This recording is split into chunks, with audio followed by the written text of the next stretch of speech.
ada soalan sementara cikgu tengah tu kan, kamu jangan risau, kamu terus tanya je, tak perlu tunggu cikgu stop ke apa-apa, terus boleh tanya je. Okey. Okay, Assalamualaikum warahmatullahi wabarakatuh dan selamat malam. Terima kasih kerana sudi hadir ke kelas tambahan fizik kita yang pertama kelas tambahan ni untuk tahun 2022 ni. InsyaAllah malam ni kita akan sambung topik perbincangan kita minggu lepas, minggu lepas mengenai kuantum teori cahaya. Apa benda kuantum tu? Okey, sebelum ni cikgu cerita kuantum ni dia nak terangkan yang benda sesuatu tu boleh dibungkuskan. Boleh dibungkuskan. Okey. Baik. Cikgu harap-harap semua jelas lah. Image dia jelas tak, image dia, video dia? Cikgu risau cikgu cakap seorang-seorang, syok seorang-seorang je. Okay, kalau tak jelas tolong bagi tahu yang suara cikgu rasa dah jelas, cuma video cikgu tak pasti kamu jelas ke tak, apa pun bagi tahulah. Okey. Kita mulakan sambungan daripada hari tu. Sebelum ni kita recap sekejap. Cikgu cerita apa itu jasad hitam ataupun what we call black body radiation, which is benda yang boleh serap semua spektrum elektromagnet. And bila kita panaskan objek tersebut boleh memancarkan elektromagnet dia punya sendiri. Dalam range apa? Range cahaya tampak dan juga infrared selalunya macam tu. Okey. Lepas kita tengok apa itu jasad hitam, kita tengok macam mana ideal teori fizik kuantum ni boleh muncul. Okey, kalau siapa baca dalam nota-nota ni mungkin tak dapat nak kaitkan kronologi dia. Jadi cikgu ceritakan secara kronologi bermula tahun 18, hujung-hujung tahun 18 kurun ke 18, ada saintis Muhammad Izzat, baru nampak muka Muhammad Izzat.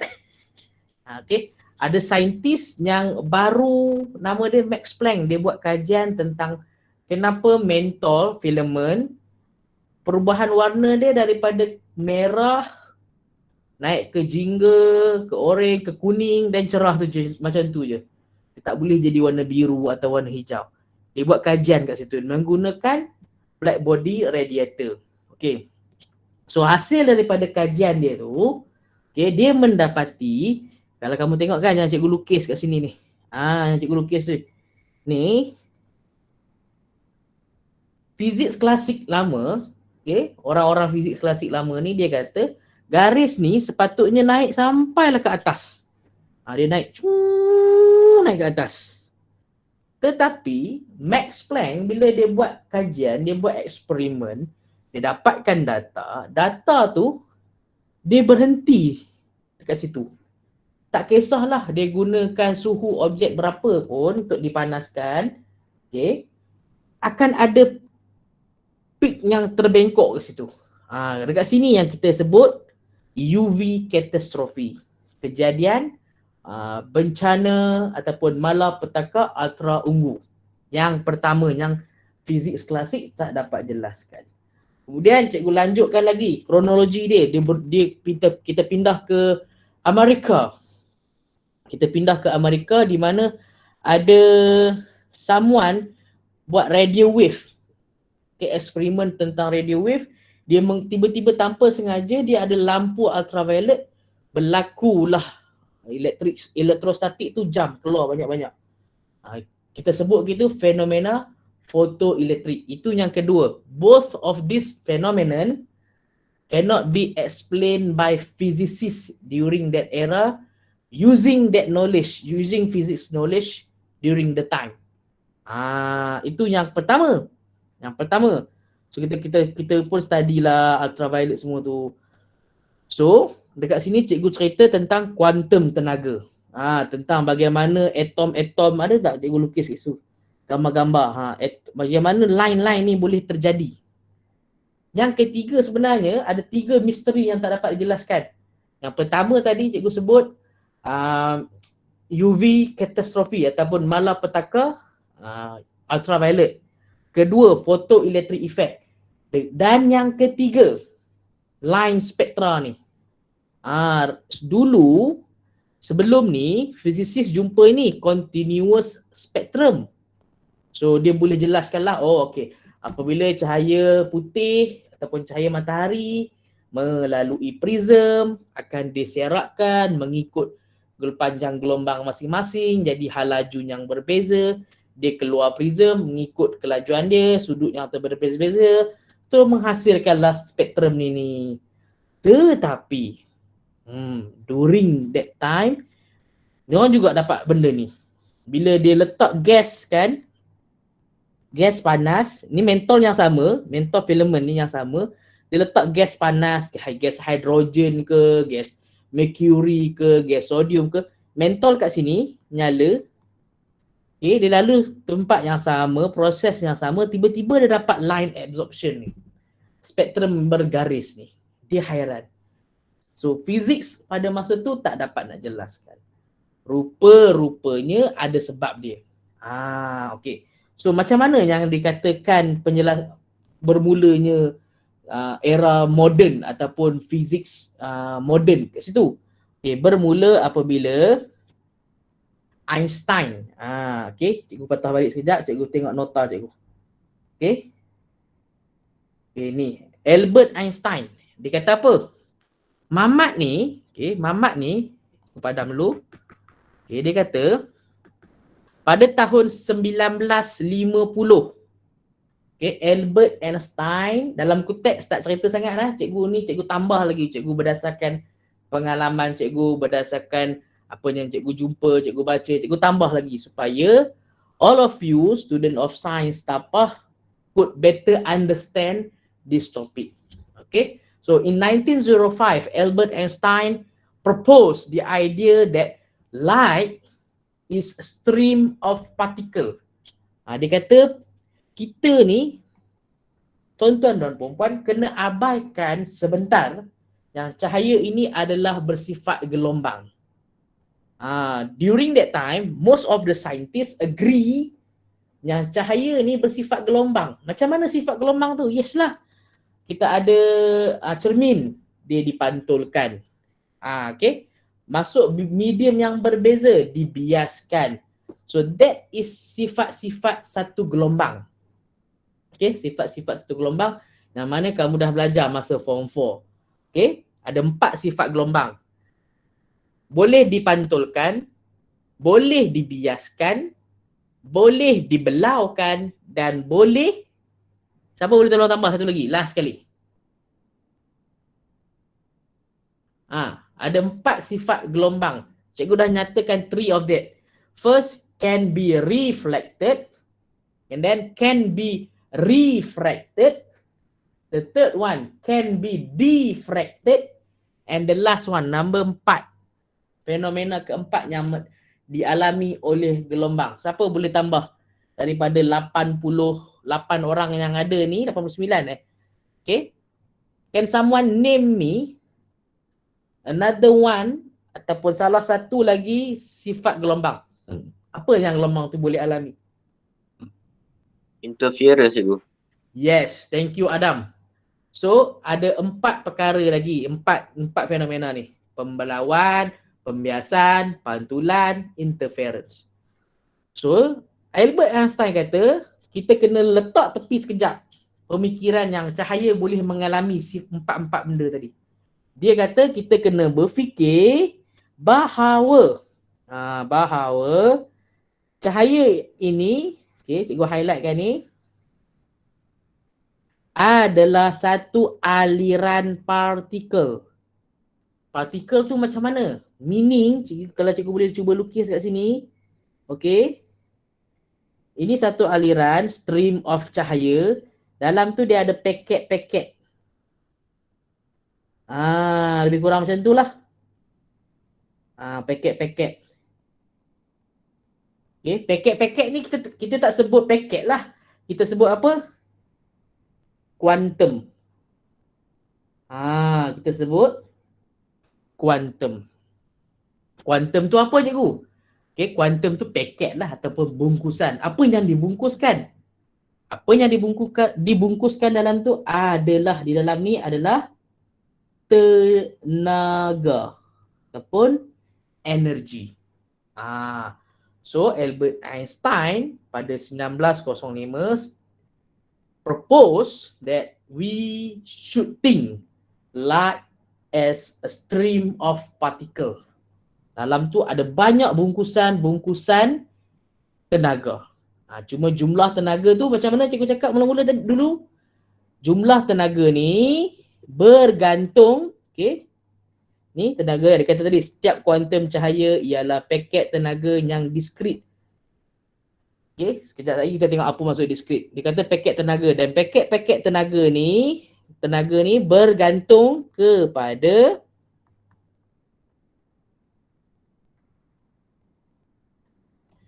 frekuensi dia. Frekuensi dia. Sebelum ni Max Planck buat kajian, okey, dia jumpa E equals to HF. Tetapi dia tak faham. Dia just jumpa relationship tu berdasarkan kajian dia. Tapi dia tak ada penjelasan. Sampailah Albert Einstein cakap, okay, now we have to think that light is a stream of particle. And that particle, we call it quantum of light. Dan tenaga tadi, okay, partikel-partikel ataupun kuantum-kuantum itu, tenaga dia bergantung kepada frekuensi. Bergantung kepada frekuensi.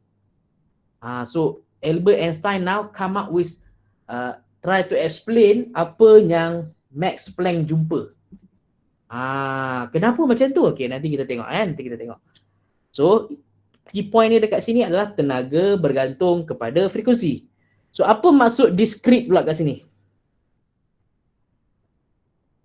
Boleh tak siapa-siapa bantu cikgu explain ataupun terangkan apa yang dia tahu tentang diskrit ni? Kecil, yes, betul. Diskrit ni kecil, lagi yang sesuai dengan diskrit.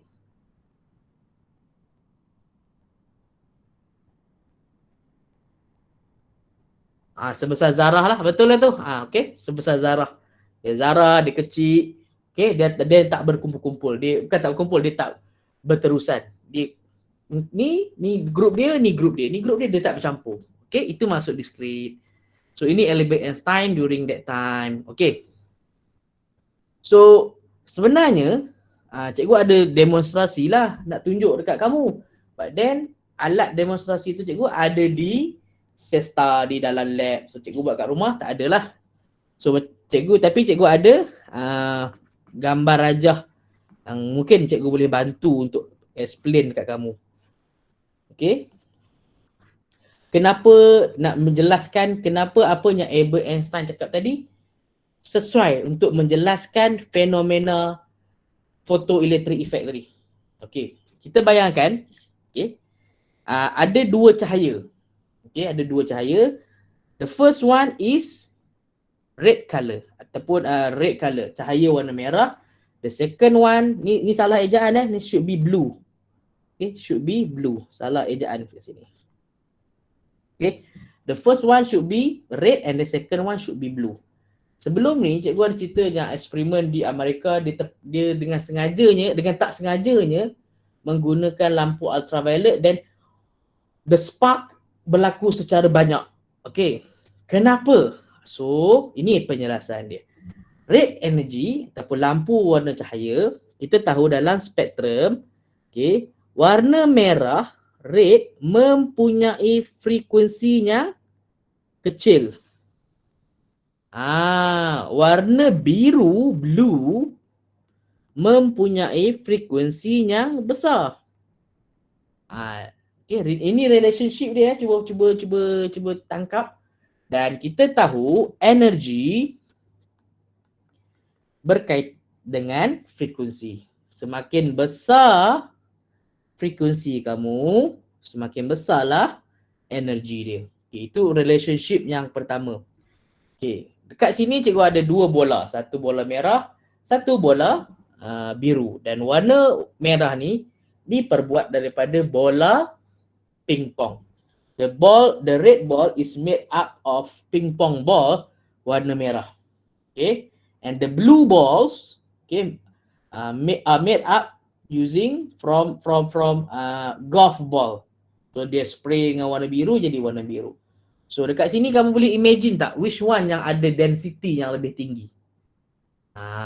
So density kat sini mewakili tenaga dia. So kita main permainan 7 tin lah contohnya. Kita susun tin atas ni banyak. Okay.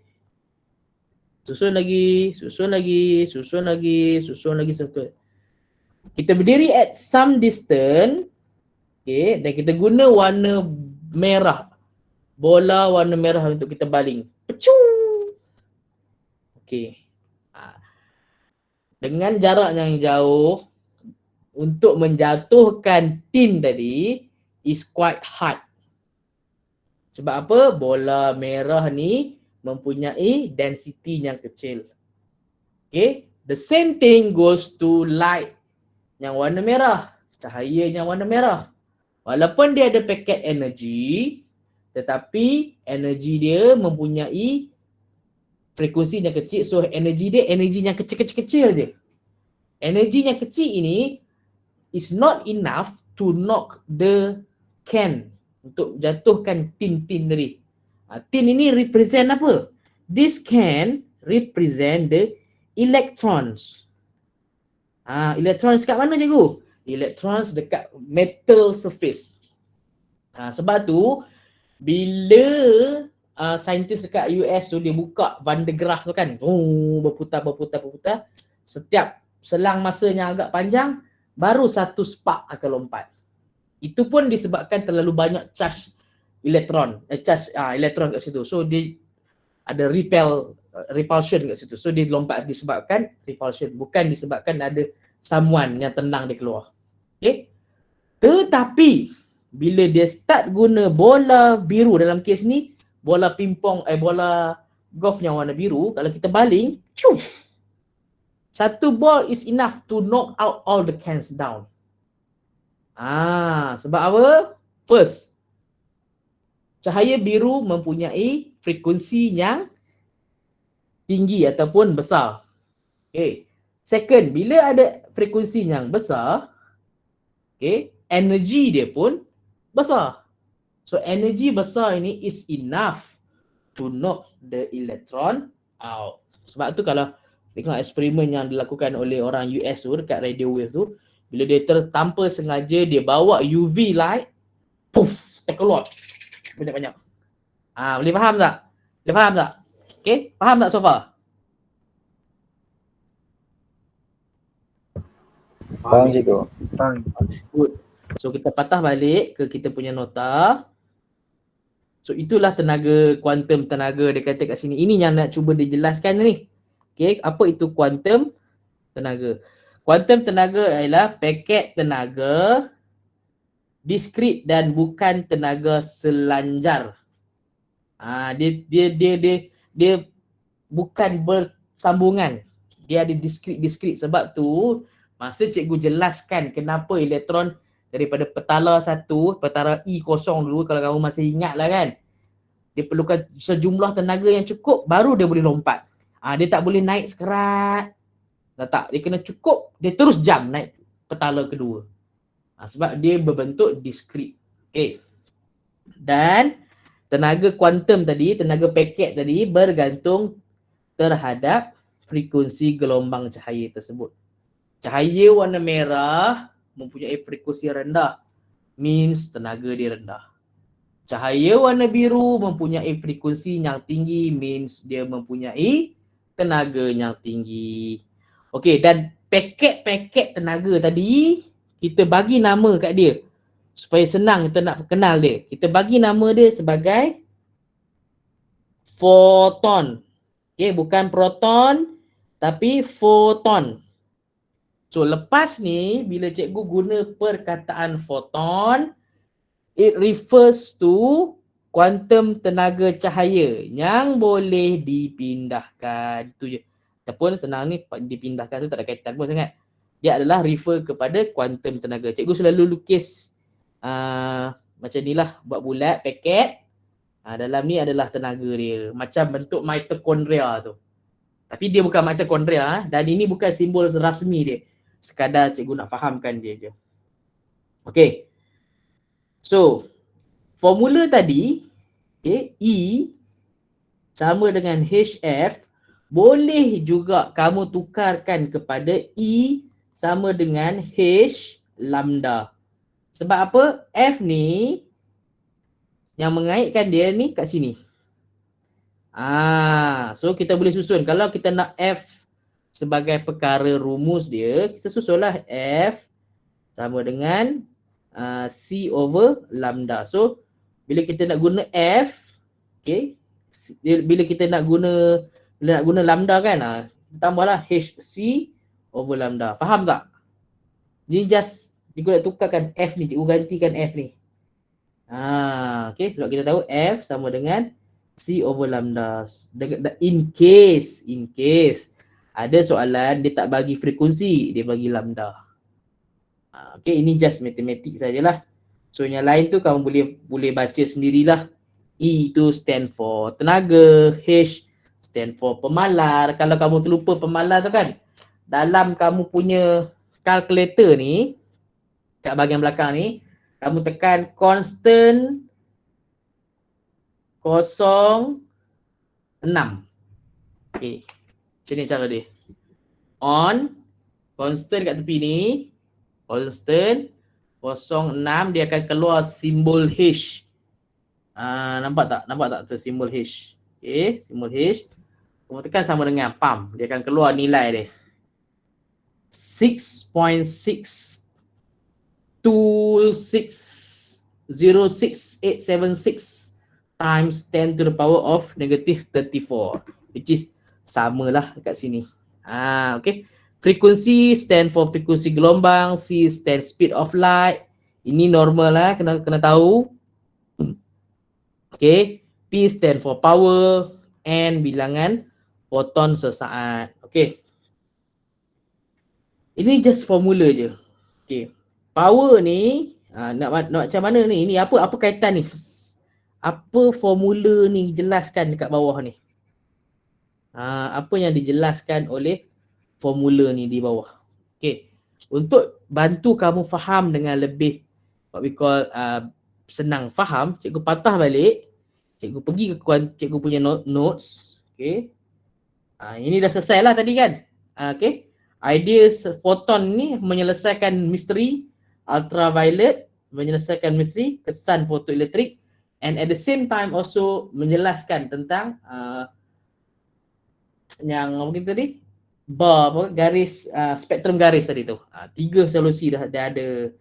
So now the problem is that adakah cahaya ni gelombang atau partikel? Is it gelombang atau partikel? Sebab tadi mula-mula cikgu cakap Einstein suruh letak tepi sekejap.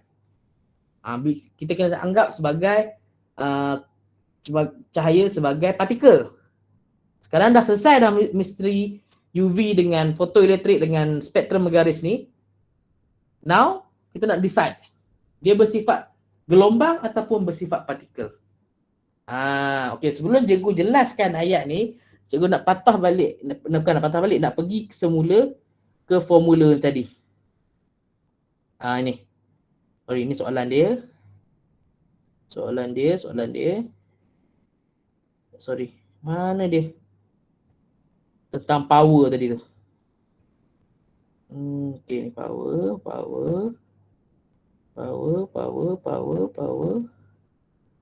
Hilang.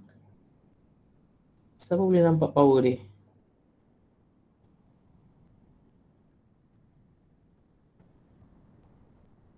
Tak apalah, kita nanti cikgu jumpa, cikgu tunjuk balik. Okay, tak apa, kita abaikan dulu. Okay, kita abaikan dulu. So, patah balik sekejap ke nota kita kat sini. Yang ni cikgu hold lah, KIV kejap. Kejap lagi cikgu patah balik untuk jelaskan dia. Okay, alright. So ini soalan-soalan dia, kamu boleh try, nanti kita akan discuss lah. InsyaAllah kita akan discuss. So kamu boleh try dulu, cikgu nak ceritakan dulu. Okay, so sekarang ni kita nak masuk sifat kedualan gelombang zarah. Apa maksud ayat yang panjang ni? Ayat yang panjang ni nak bagi tahu yang cahaya ni boleh bersifat sebagai gelombang, yang 4 perkara dibuat tadi, dan dia juga boleh bersifat sebagai partikel ataupun zarah. Tadi cikgu tanya, nak anggap sebagai cahaya sebagai zarah ke? Ataupun nak anggap cahaya sebagai gelombang? Senang cerita, dua-dua dia boleh jadi. Dua-dua dia boleh jadi. Okey, apakah sifat gelombang yang boleh dilakukan? Sifat gelombang yang boleh dilakukan. Melakukan pembelauan dan interference, dan lagi 2 tadi. Lagi 2 contoh. Kemudian sifat zarah, apa yang boleh dilakukan? Sifat zarah mempunyai tenaga kinetik dan momentum. Dia mempunyai tenaga kinetik dan juga momentum. Itu yang dimasukkan dengan bersifat partikel. Okey, kenapa macam tu? Okey, ni detail sikit lah, tapi cikgu tak nak masuk. Dalam SPM tak ada pun dia tanya. Okey, antara sifat zarah tadi, dia boleh menendang elektron keluar, macam itulah. Okey. Okey. Baik. Ada seorang mamat ni, cikgu boleh cerita tak pasal Louis de Broglie? Okey. Sebelum cikgu cerita pasal Louis de Broglie, okey, cikgu nak cerita pasal satu eksperimen tahun sekitar 1923. So kamu boleh nampak lah kronologi dia. Bermula 18 something, and then 1905, and then naik kepada 1923. The chronology. Dia kata ada satu eksperimen yang dijalankan di Bell Laboratories dekat US lah. Okay. Ketika ini, during that era, elektron, ini bukan cahaya, this is not cahaya, but elektron. Elektron, okay, yang John Dalton kata macam-macam teori dia tu. Ketika ini, elektron dianggap sebagai a particle ataupun zarah. Okay, meaning dia seketul lah, macam kita anggap cahaya tadi. Okay. Dan apa yang dia buat eksperimen dia adalah dia ambil a gun, satu senapang, dia dalam gun ni yang punya elektron gun. Dia boleh tembak elektron, aliran elektron, dia boleh tembak. Okay. So aliran elektron dihalakan ke kristal. Okay, dihalakan ke kristal. Okay. Kalau elektron bertindak sebagai partikel, bila kita halakan dia kepada kristal, dia akan pecahkanlah kristal tu kan, sepatutnya. Okay, logik akal kan. Tetapi strange thing happen. Apa yang berlaku adalah beliau ataupun para saintis tadi memerhatikan corak pembelauan wujud cahaya elektron tadi, lalu dekat kristal, tiba-tiba belakang kristal tu wujud pattern macam ni. This pattern is what we call as interference pattern. Sedangkan elektron dianggap sebagai partikel. Tiba-tiba elektron bersifat sebagai gelombang. Lagi pening lah. Awal-awal 10 tahun sebelum tu, 15 tahun sebelum tu, cahaya dianggap sebagai, yang mana first kali dianggap sebagai gelombang, tiba-tiba kena anggap sebagai partikel. And now suddenly elektron yang mana dianggap sebagai partikel sebelum tu kena dianggap pula sebagai gelombang. Kenapa? Sebab dia it produce interference patterns. Okay, kenapa aneh? Kenapa aneh? Yang ni cikgu boleh cerita lebih lanjut lah, tapi cikgu skip dulu. Rupa-rupanya sebelum tu ada seorang mamat Inggris. Mamat Inggris pula, mamat France. Okay, dia kata dia keluarkan hipotesis lah yang sebenarnya zarah pun, zarah ataupun partikel pun boleh menunjukkan, ni cikgu highlight kan besar-besar kita buat highlight besar-besar keyword dia, boleh menunjukkan sifat Allah jadi warna tu, warna lain ada tak? Warna merah. Boleh lah tu. Menunjukkan sifat gelombang. Dan dia bagi satu rumus ataupun satu formula yang mana sifat gelombang tadi, bila ada gelombang ada panjang gelombang lah kan, betul tak? Ada panjang gelombang, ini panjang gelombang. Dikaitkan dengan Planck constant bahagi dengan momentum. Partikel kena ada momentum. Dia tak boleh kosong. Ini kamu akan belajar fizik kat atas lagi lah. Macam cikgu beritahu awal, setiap partikel, setiap jirim akan ada momentum dia sendiri. Okay? So dia bagi perkaitan dengan formula ni. Okay. Masa cikgu pernah ajar-ajar, ni pengalaman lah. Ada student tanya, cikgu kalau partikel boleh menunjukkan gelombang, kenapa kita manusia tak boleh menunjukkan sifat gelombang tu? Kenapa kita tak boleh dibelau kan? Okey. Untuk menjawab persoalan itu, rupa-rupanya kita sebagai manusia yang besar gedabak, especially cikgu ni, pun boleh menunjukkan sifat gelombangnya. Tetapi sangatlah hampir impossible untuk di-observe. Kerana apa? Kamu belajar masa form 4, kita tengok P ini momentum sama dengan MV. Jisim saja dah 90. V katakanlah 0. berapa, 1 pun tak apa dah lah. Kamu darab ni, kamu dapat berapa? 90 darab 0.1. So kamu dapat 9. 9. Okay? 9 Planck constant. Nilai Planck constant 06. 6.62 darab negatif 34 bahagi, tekanlah masuk formula, 9. So panjang gelombang kamu. Kalau ini cikgu letak diri cikgu lah, 7.36 darab 10 negatif 35 meter. Ini panjang gelombang cikgu. Ini panjang gelombang cikgu.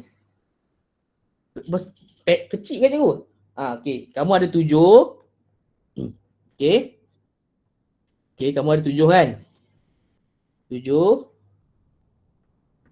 Ni titik dia perpuluhan tadi. Kamu undur sebanyak 35 kali. 35 kali kamu undur. That's how small my wavelength. Okay, sebab tu tak dapat nak observe. Tetapi untuk elektron, elektron, mass of elektron pun kecil je. Jadi bila kita bahagi dua benda Allah ni, kita boleh perhatikan gelombang dia. Itu yang dimasukkan. So rupa-rupanya Louis de Broglie ni, dia dah pun membuat hipotesis. Dan selepas tahun dia buat hipotesis tu, pattern gelombang ni dapat dicerap. Bayangkan seorang dekat France buat hipotesis tu, seorang lagi, bukan satu grup lagi di US buat kajian mengesahkan hipotesis kawan ni. Menarik kan? Masa tu tak ada ni lagi tau. Okey, settle kat situ. Okey. Patah balik kita nota kita. Okey, settle yang ni. Ni kegunaan dia lah, kamu boleh guna sendiri. So ini yang dia kata tadi, hipotesis Louis de Broglie, semua zarah dapat menunjukkan ciri gelombang. Okey. Tu ni lukisan dia ni. Ini menunjukkan kuantum lah. Okey, kuantum. Dia nak cerita tentang kuantum. So ini adalah paket tenaga.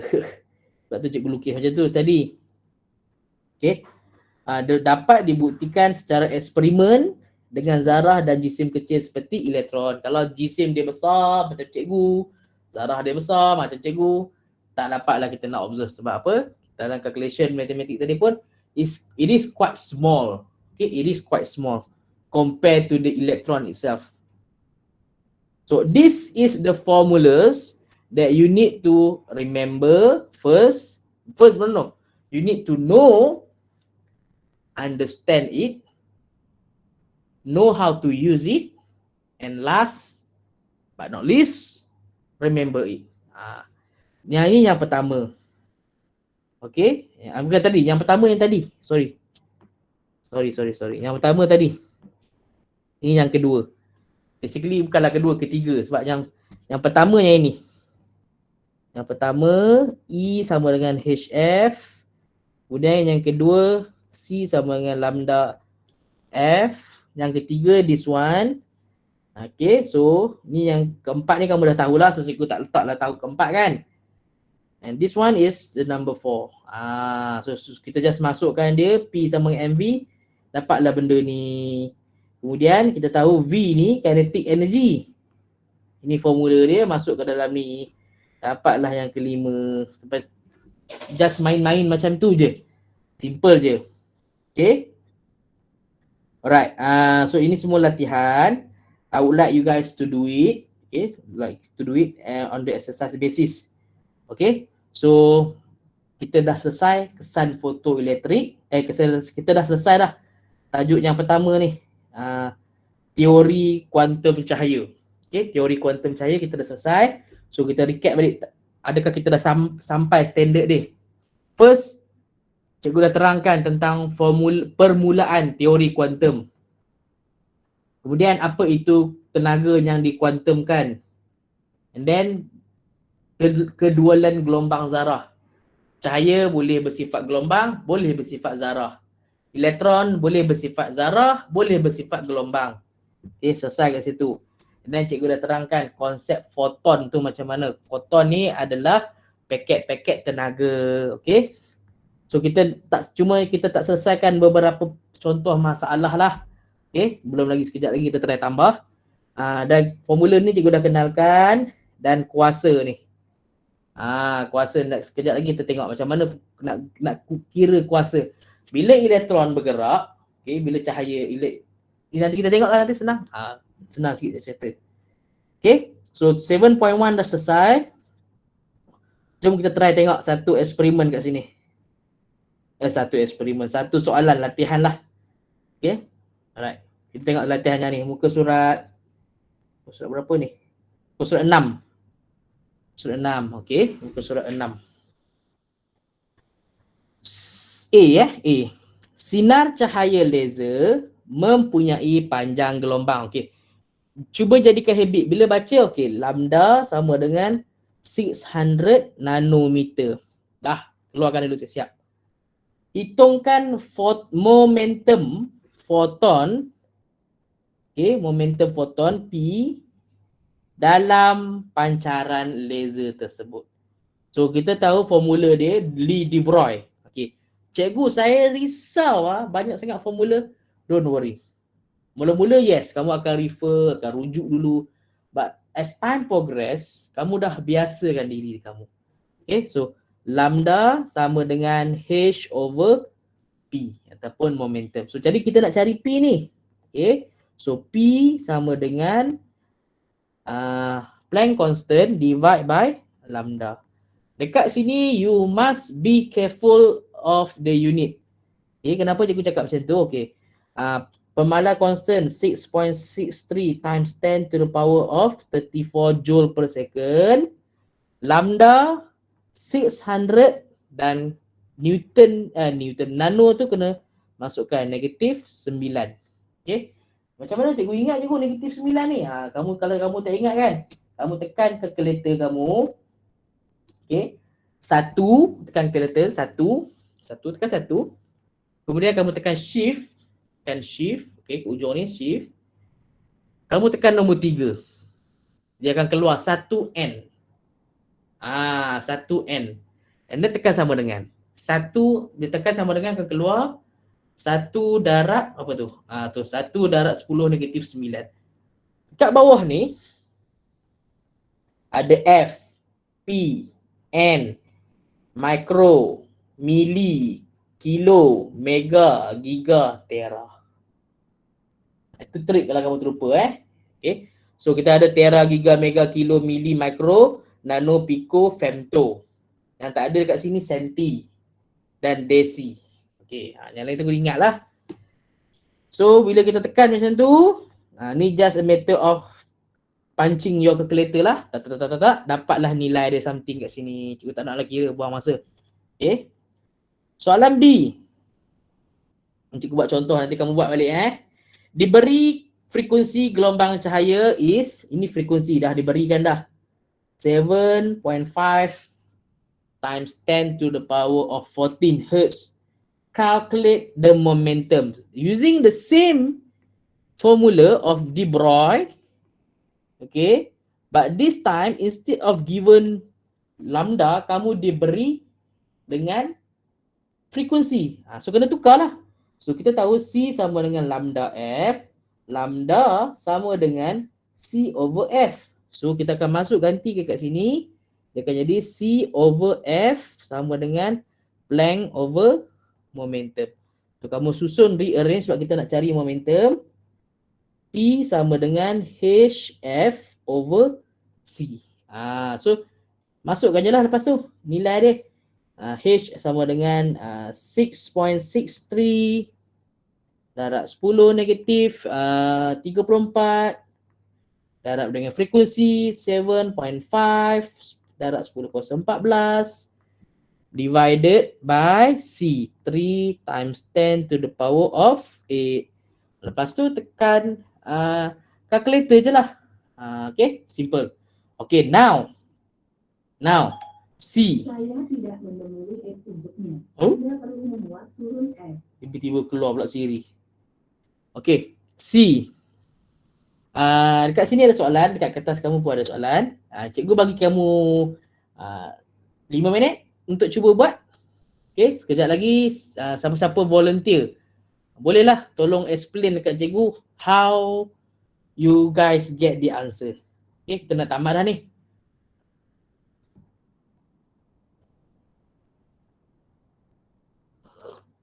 Apa unit untuk momentum? Kita belajar form 4. P sama dengan MV. M, kilogram. Velocity, MS, negatif 1. So, momentum, kg, MS, negatif 1. Kg, MS, negatif 1. Ini unit untuk momentum.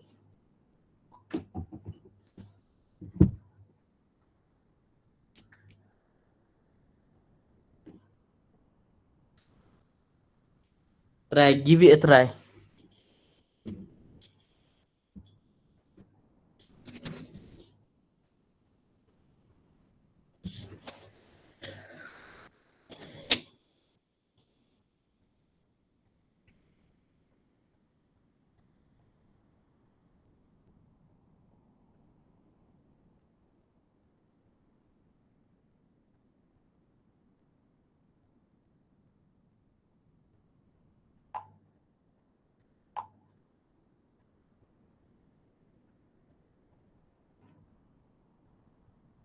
Okay, ada siapa-siapa nak cuba?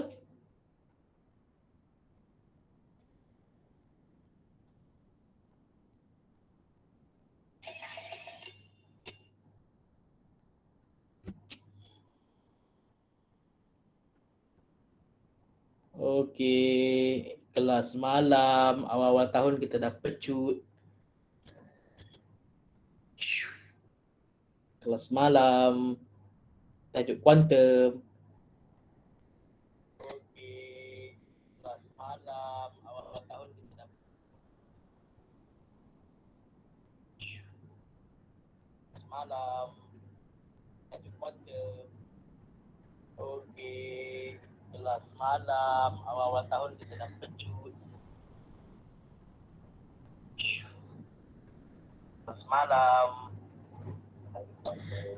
Cikgu tengah buat video TikTok, tak ada idea. Kita dah pecut.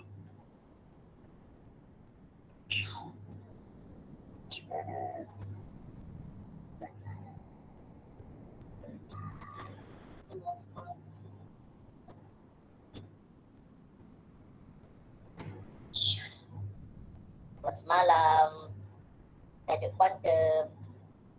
Okey. Okey, kelas malam, awal-awal tahun kita dah pecut. Ada tak volunteer? Okey, kelas malam. Any volunteer? awal tahun Cikgu waiting for any volunteer. kelas malam. Okey, kelas malam. Okey, kelas. Okey. Okey, kelas. Okey, kelas malam. Awal-awal tahun kita dah pecut. Kelas malam. Tajuk kuantum. Di sini rancak, di sana rancak, di mana-mana rancak berdosa. Di sini rancak, di sana rancak, di sini rancak, di sana rancak, di mana-mana rancak berdosa. Di sini rancak, di sana rancak, di sini rancak, di sana rancak, di mana-mana rancak berdosa. Di sini rancak, di sana rancak, di sini rancak, di sana. Cikgu, Ya, nak cuba ke? momentum tu apa? Macam mana? Momentum tu macam mana? Momentum tu macam mana? Soalan dia tu. Okey, formula dia cikgu patah balik. Mana dia? Okey, Mamat ni this guy nama dia Louis de Broglie. Okey. Louis de Broglie ni pada 1924 dia buat satu kajian, dia buat satu eksperimen dan hasil dia, bukanlah dia buat eksperimen pun. Dia just berfikir je. Sebelum dia menjalankan eksperimen tu, dia membuat satu hipotesis. Dia kata dalam zarah ni boleh bersifat sebagai gelombang. Jadi untuk menyokong hipotesis dia, dia keluarkan satu formula yang mengaitkan antara sifat gelombang ni, panjang gelombang tu sifat gelombang lah, dan Planck constant dengan momentum. Apa kaitan momentum kat sini? Setiap jirim, setiap zarah, setiap partikel tak boleh duduk diam. Dia tak boleh duduk diam. Itu fizik. Kalau nak faham lagi, habis SPM, buat A-level, sambung degree dalam fizik. Tapi cikgu bagi tahu awal, even kamu duduk diam lah macam mana pun, even kalkulator cikgu ni duduk atas meja tak ada sentuh pun, dia still akan bergetar. Kamu belajar dulu kan sekolah rendah, pepejal dia akan bergetar setempat. So bila dia bergetar, dia ada velocity. Betul? Dia ada velocity. Bila dia ada velocity, dia ada mass. Formula untuk momentum, masa kata 4 kita belajar, momentum simbol P sama dengan M darab V. So bila dia ada mass, dia ada velocity, kita akan panggil dia sebagai momentum. Jadi Mamat ni, Louis de Broglie ni, dia kata hubungan antara sifat zarah, ni sifat zarah, ini side kebelah kanan ni sifat zarah, sifat partikel, sama dengan sifat gelombang belah sini. Dan formula dia diberikan oleh, formula inilah yang depan mata kamu yang besar gedabak ni. Dikaitkan dengan benda tu. Tapi, tak nak tapi pun. Jadi soalan ni yang ditanya tadi, diberi panjang gelombang de Broglie, panjang gelombang de Broglie adalah 1.23 nanometer. Dan kamu pun dah tahu formula dia. Lambda sama dengan Planck constant divide by momentum. So kamu nak cari momentum. Senang. Dah ada, straightforward. Nak cari hal laju. Untuk apa dia? Diberi gelombang ni. Selalunya gelombang ni kita berkaitan dengan elektron. Senang nak cari hal laju. Nak cari tenaga kinetik. Gunakanlah formula half mv squared. Pun senang. So jadi cikgu menantikan siapa-siapa yang ada sukarelawan untuk menjelaskan soalan ini. Macam mana dia buat? Kalau dia nak share screen pun boleh. Tak ada masalah. Cikgu menantikan dia. Ada? Siapa-siapa? Up to the challenge.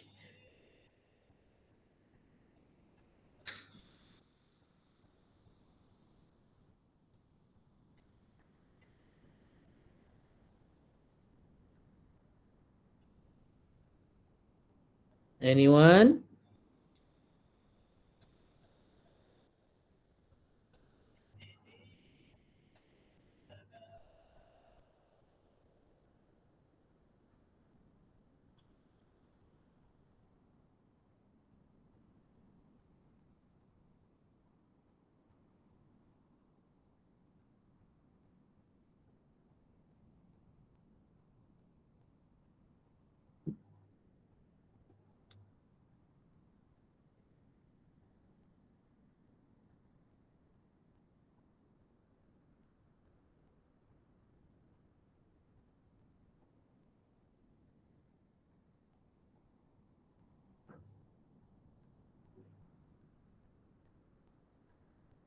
Cikgu, betul ke momentum? Cikgu tak tekan kalkulator pun dan cikgu tak ada skema jawapan. Tapi Afiq Hakiki boleh tunjuk dulu jalan kira macam mana. Kalau jalan kira tu betul, cikgu anggap betul lah tu. Sebab mau nak dapatkan momentum tu kita kena calculate kan. Cikgu nak tengok jalan kira dulu. Cuba kalau Afiq nak try dulu boleh? Alah, ingus pula.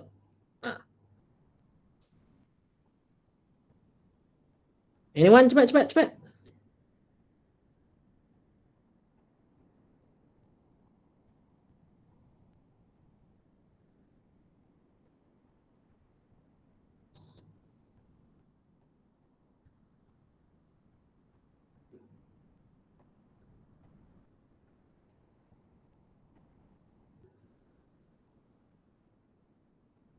Di sini rancak.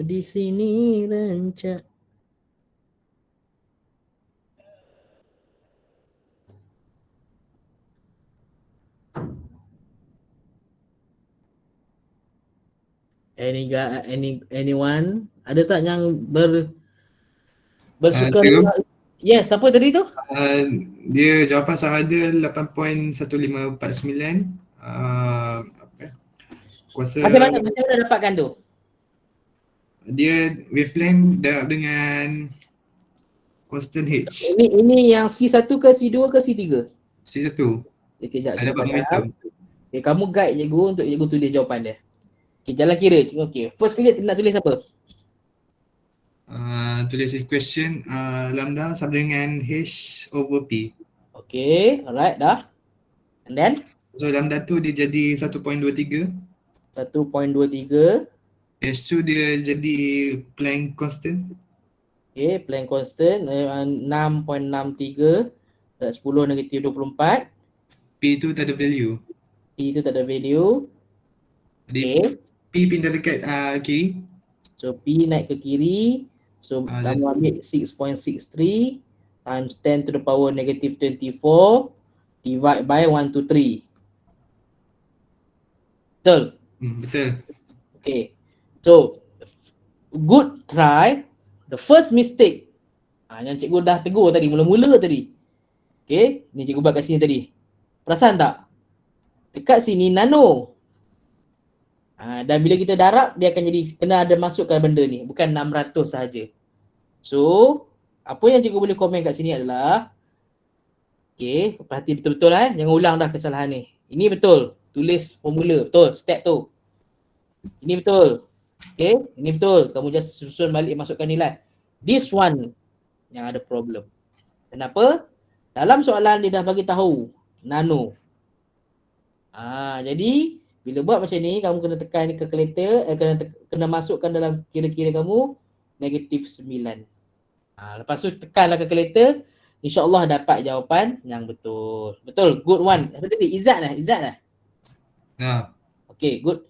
Nak try dua tu ke nak bagi kat siapa-siapa lain? Yang lain. Ada yang lain nak cuba ke? C2?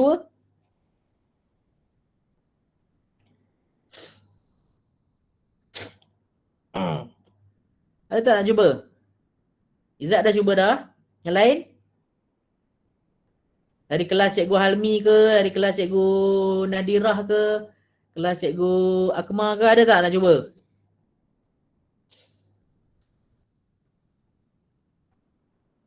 Senyap je ni. Kita ada 80 orang je. Tak sampai pun separuh daripada satu batch kamu.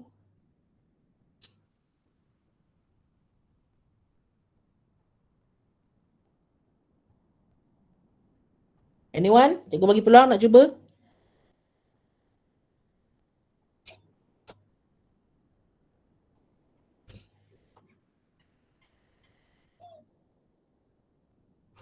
Hello. Come on.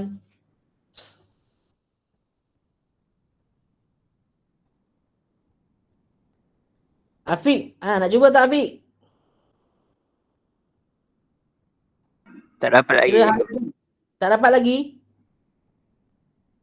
Anyone else nak entah? Salah tak apa. Salah cikgu tegur macam Izzat tadi. Okey, sekarang kita dah tahu. So insya-Allah tak ulang dah lah kan? Kita dah tahu kat sini ada kesilapan. Yang lain nak cuba dulu.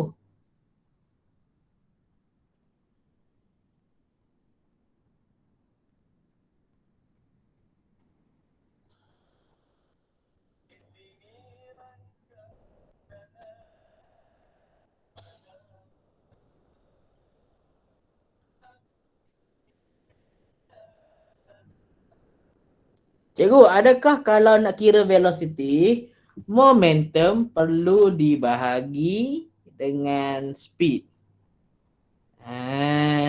Kamu nak kira hal laju. Okay, kamu ada momentum. P sama dengan mv. Kamu ada P. Kamu ada M. M kat mana? Ni. M dah ada dah. Kat situ. So macam mana? Tak nampak ke? P ada, M ada. So nak cari V? Anyone? Ada siapa-siapa nak confirmkan apa yang cikgu baru cakap ni? Kamu dah ada P, baru je cari tadi, nilai ada kat sini. M ada kat bahagian atas tadi. Okay, macam mana nak cari V? Ikram cakap, kita nak kira velocity, momentum. Ikram, cuba bagi tahu macam mana, betul tak tahu? Kamu rasa?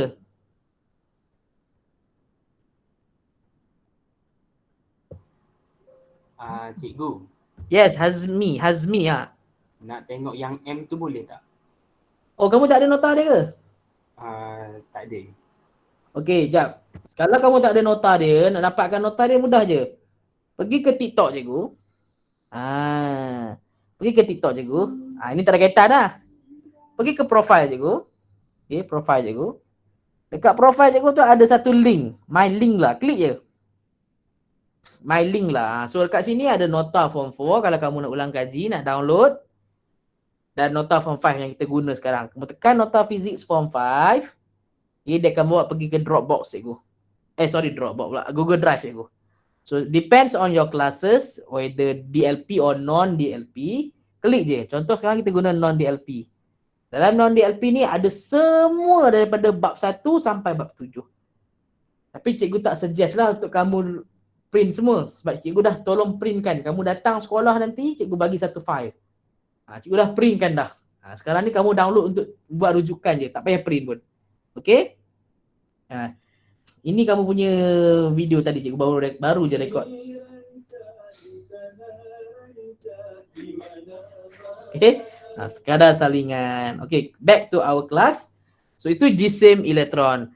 Kalau tak tahu jisim elektron, macam biasa, dalam kalkulator kamu, dekat belakang ni, kamu tekan constant 03. Kamu dekat 001, constant 02, apa semua tu kan. Okay. MP, mass of proton. Mn, mass of neutron. 03, Me, mass of electron. Tak percaya kamu tekan 1, constant 03. So 9.11 darab 10 negatif 33 kilogram. Okey. Afiq cakap P bahagi dengan M. Yes, kita ambil P. V kat sini. V sama dengan P bahagi M. So kamu masukkanlah nilai dua-dua tadi. Tekan kalkulator, insyaAllah you should get the answer. Alright. Lastly, kamu dah dapat V kan? Lastly, ni. Macam mana nak kira tenaga elektrik dah. Tenaga kinetik. Okay. So Hazim dah jelaskan dah. Tadi Ikram dah tanya kat situ. Afiq dah confirmkan kat situ. So now, macam mana nak kira tenaga kinetik? Dekat bahagian atas ni ada formula dia. Kamu ada M, kamu ada V yang baru calculate tadi. Masukkan ke dalam formula ni. Make sure unit yang betul, tekan calculator dengan betul, kamu boleh dapat tenaga kinetik. Simple insyaAllah. Okay? Alright.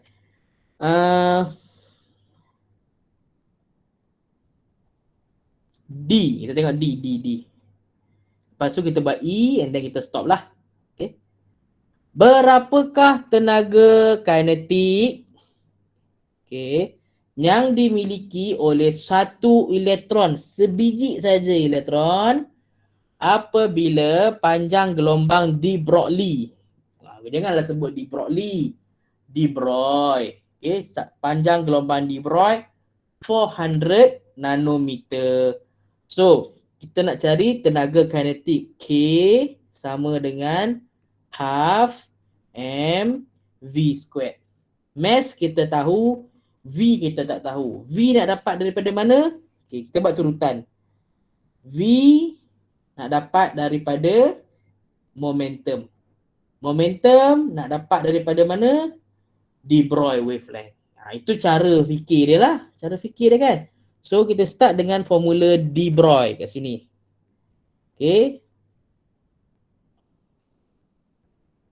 Lambda sama dengan M dah. Planck constant divide by momentum. So lambda dia adalah 400 times 10 to the power of 9. Planck constant tadi 6.63 times 10 to the power of negative 34 divide by momentum dia. Momentum dia yang kita nak cari. So, momentum sama dengan, tekan kalkulator kamu. Constant 06 bahagi dengan 400 to the power of 9. So, kamu akan dapat 1.66 darab 10 negatif 27. Dekat sini unit letak tepi dulu. Dalam calculation unit letak tepi dulu, tak fokus lagi. So kita tahu P sama dengan MV. Kita nak cari V sebab M kita dah ada kan. Okay, M kita dah ada. So V sama dengan 1.66 darab 10 negatif 27 ni. Okay, divide by mass of electron. Okay, so kamu ambil kalkulator ni, cikgu masih ada lagi kan cara nak cepatkan jalan kira kita. Tekan answer, divide by, tekan 1, shift 03. Shift 03. Shift pula dah. Constant 03. Kalau boleh nampak cikgu punya tu.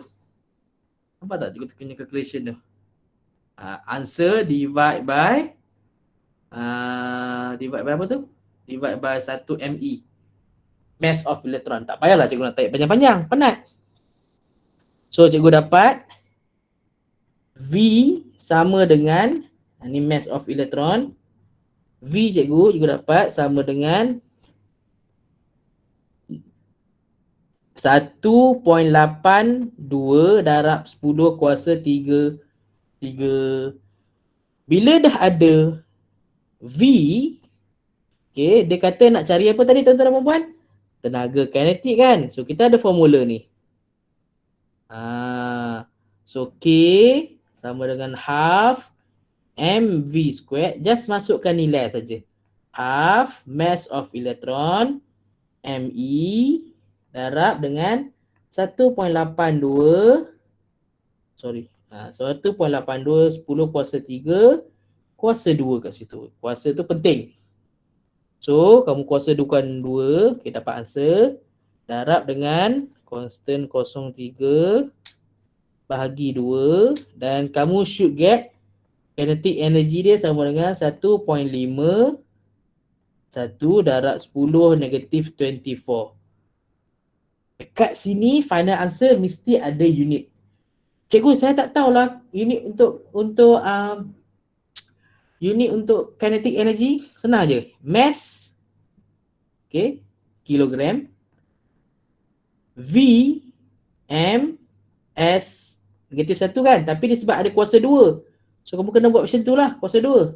Bila kita buka kuasa 2, dia akan jadi kg, M kuasa 2, S negatif 2. Just darab masuk je ke dalam. Ini matematik tuan-tuan dan puan. kg, M2, S negatif 2. Gitu jalan kira dia. Settle. Harap boleh follow lah. Nampak macam susah kan? Okey. Ini soalan-soalan yang last yang cikgu nanti-nantikan. Okey. Cikgu nantikan. Dan cikgu berharap kamu boleh menjawabnya. Okey. Kita habiskan kat sini je. Okey, kita habis kat sini je. Diberi denyutan laser. Maksudnya pulse. Laser ni dia satu. Okey, dia bukan macam torchlight tu. Panjang tu. Okey. Dengan kuasa 60. Cikgu keluarkan siap-siap. P power sama dengan 60 megawatt. Okay, sepatutnya M ni M besar megawatt. Okay, bukan M kecil. Okay, megawatt. Sekejap, memang megawatt ke ataupun miliwatt? M kecil miliwatt. Mili lah, mili. Okay, so ini mili. Okay, bukan mega miliwatt. Mempunyai panjang gelombang lambda sama dengan 800 nanometer. Berapakah momentum? So nak cari P kat sini, momentum. Berapakah tenaga yang dibawa oleh satu foton? Satu foton, keyword dia E. Berapakah bilangan foton dalam sesaat? Apa benda maksud dia? Dan berapakah jumlah momentum yang dipindahkan dalam satu saat? Okey. Cikgu bagi masa lebih kurang 10 minit untuk kawan-kawan semua. Inilah, kita mula tadi 9.30. Sampai pukul berapa cikgu cakap? 11 kan? Okey lah tu, cantik lah tu. Kita nak tamat dah. Cikgu berharap ada wakil perempuan untuk sama-sama menyumbang jawapan.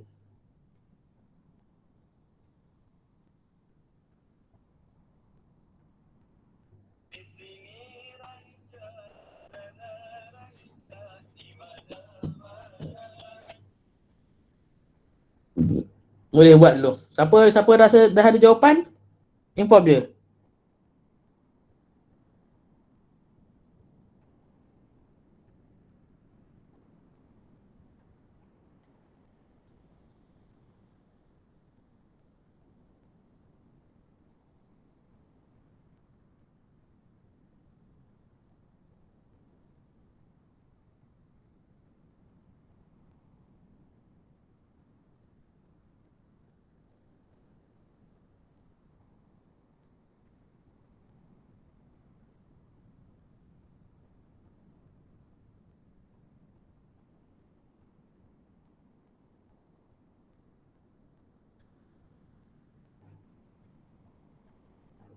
Sekejap, cikgu nak confirm. Ada orang lagi kan?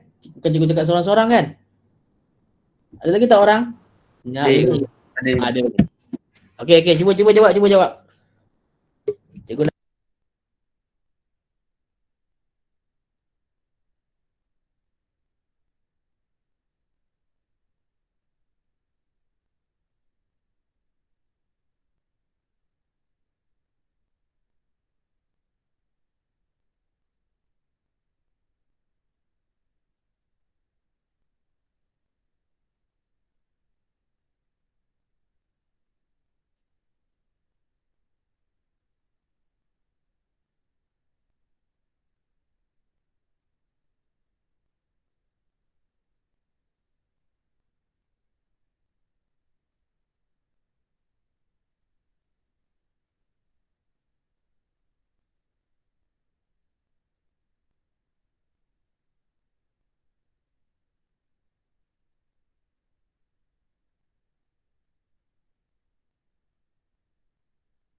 Okey, tuan-tuan dan puan-puan, adakah yang dah ready dengan jawapan masing-masing? Nak berkongsi jawapan?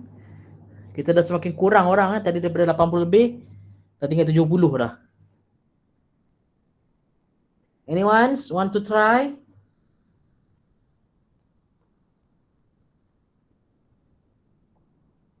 Nur Ain Syamimi. Dah left dah. Tinggal 69 orang lagi.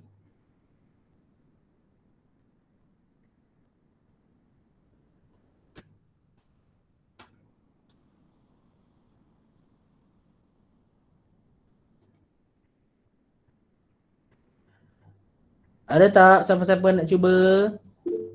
Momentum. Okey, Afiq cuba tunjukkan jalan kira macam mana. Apa kamu buat dulu? Macam mana Afiq buat?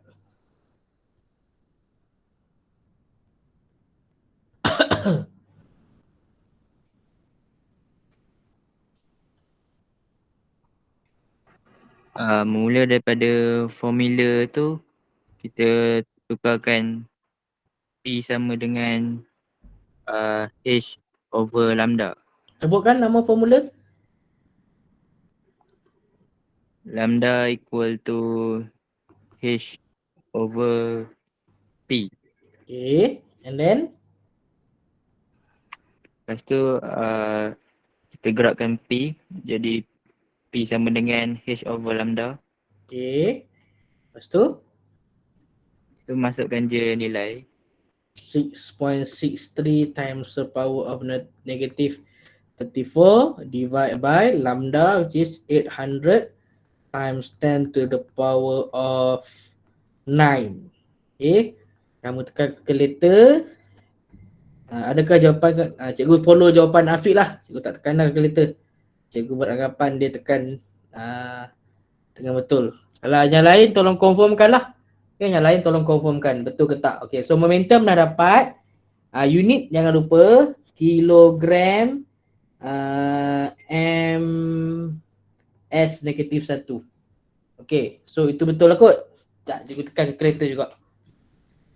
Constant 06 divide by 800 negatif 9. Yes, betul. Okay, betul. Nombor 2, ada siapa-siapa nak volunteer ataupun Hafiq nak continue juga? Thank you Hafiq for the answer number 1, Roman. Lagi 3, lagi 2, 2, 3, 4 lagi. Anyone else? Kita ada girls kan dalam ni kan? Girls, ada yang nak cuba girls? Come on girls.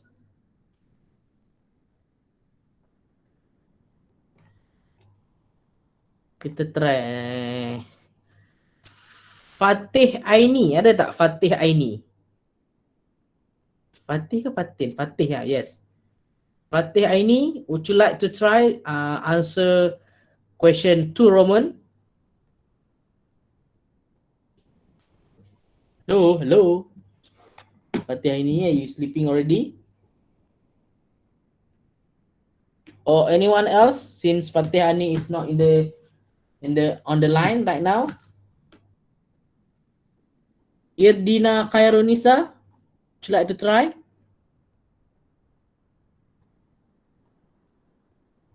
Semua tak ada dah, tidur ke? Come on guys. Where have you been?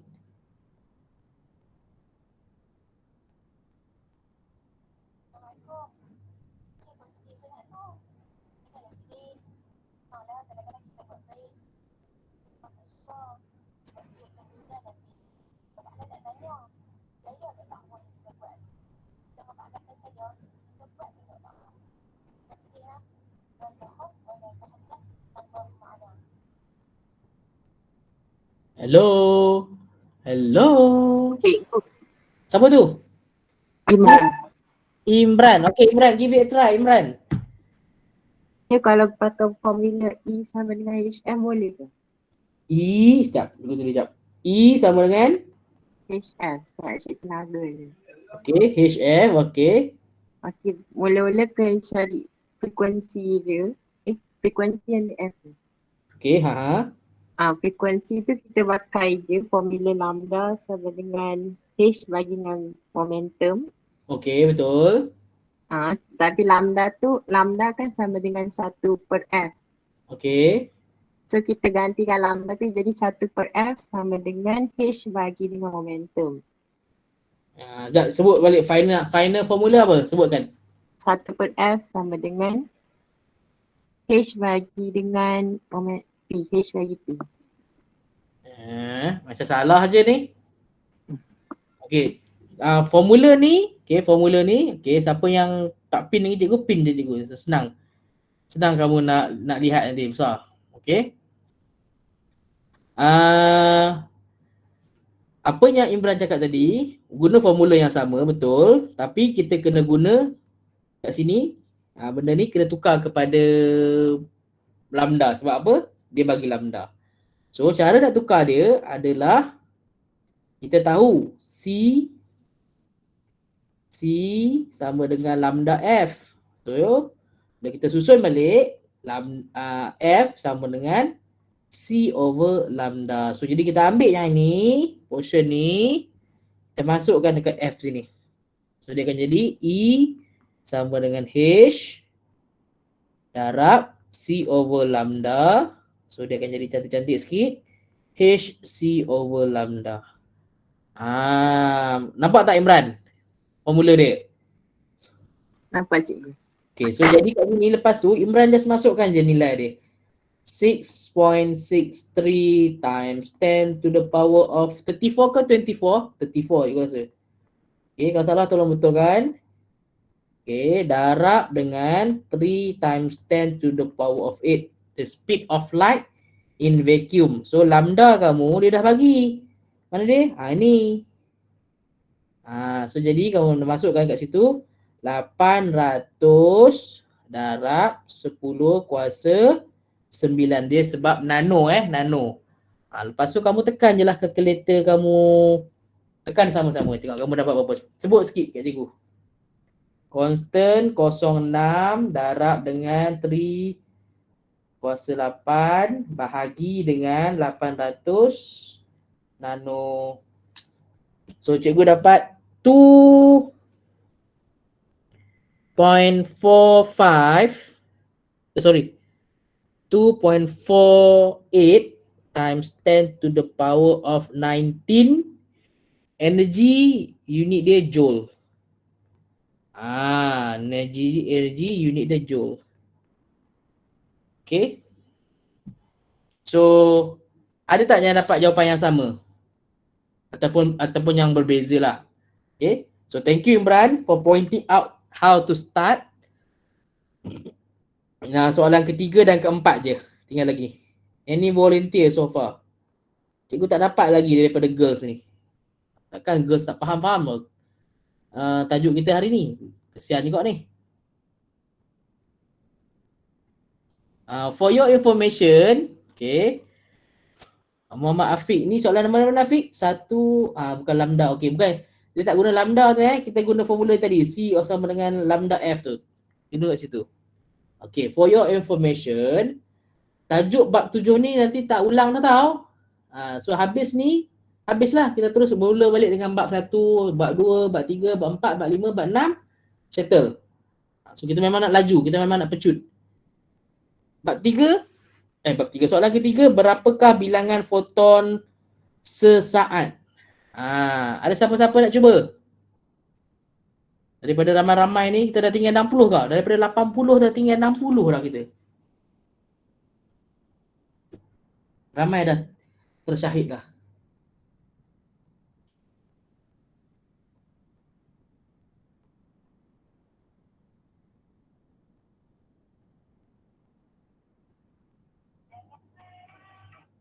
Ada tak?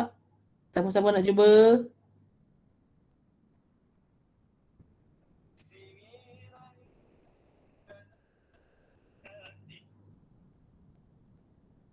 Tak ada ke? Okey lah, sebab ramai yang tak ada lagi, tak apa. Cikgu buat dulu. Okey, berapakah bilangan foton sesaat? Okey, first kali, soalan yang pertama dia nak kita cari momentum, dah selesai. Kedua, kita nak cari energi, dah selesai. Kemudian kita nak cari bilangan foton yang dibebaskan oleh laser ni dalam masa 1 saat. Dan kita diberi power sama dengan 60 miliwatt. Okay, formula dia ada di sini. Saja cikgu tak sentuh tadi. Mana dia? This one. Okay. P di sini bermaksud power.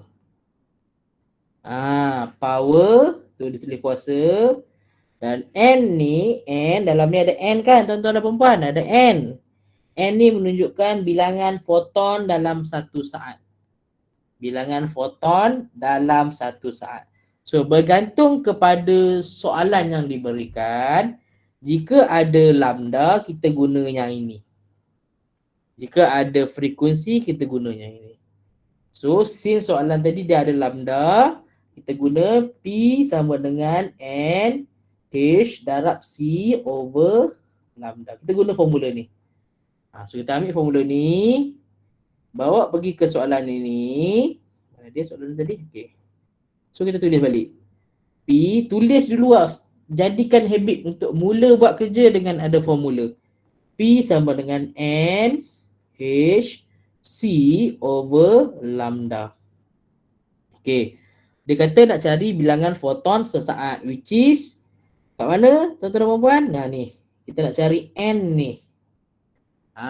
N tu yang kita nak cari. So kita rearrange the equation so that N will become perkara rumus dia. So P lambda over HC sama dengan N. Itu formula yang kita akan dapat nanti.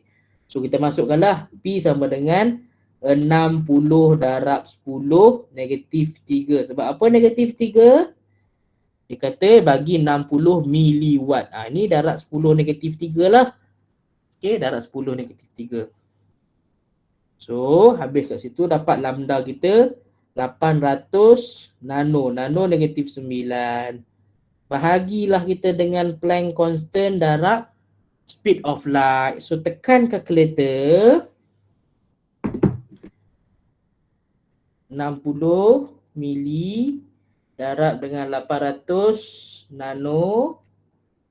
Okay, bahagi dengan constant darab 3 kuasa 8. So kita akan dapat bilangan foton dalam 1 saat yang dibebaskan ialah 2.414 darab 10 kuasa 17.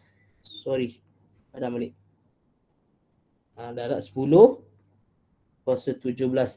This is how much photon is being released for 1 second. Banyak ni. Okay, banyak ini. Okay, so soalan last. Berapakah jumlah momentum yang dipindahkan? Okay, berapakah jumlah momentum yang dipindahkan oleh denyutan laser dalam masa 1 saat? Okay, nak pakai formula mana? Nak pakai formula mana yang ada momentum ni? Siapa-siapa boleh tolong jawabkan?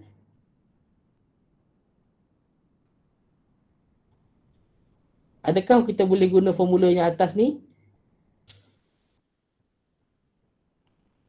Adakah? Boleh? Boleh.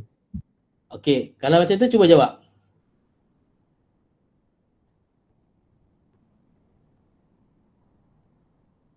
Kamu ada lambda, kamu tahu Planck constant. So dia tanya, mana tadi soalan dia tadi? Berapakah jumlah momentum? So lambda sama dengan H over P. P sama dengan lambda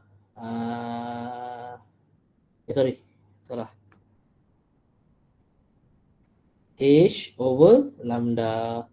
So P sama dengan H 800 darab 10 negatif 9 nano. So P kamu akan dapat momentum kamu sama dengan constant 0.6 bahagi dengan 800 nano. So kita akan dapat 8.28 darab 10 28 kilogram meter per saat. Itulah momentum dia. Okay, nampak banyak kan calculation kan? Itu sebenarnya physics. Jangan risau. Lama-lama cekap dah tu nanti. Okay, sudah pun pukul 11 suku, dah lebih 12 minit. Okay, cikgu harap apa yang kita dapat belajar malam ni kamu ingatlah. Tak faham boleh tanya kat sekolah nanti. Okay, itu saja. Sekian, terima kasih. Cikgu tamatkan recording kita. Sebelum tu, ada tak nak tanya apa-apa?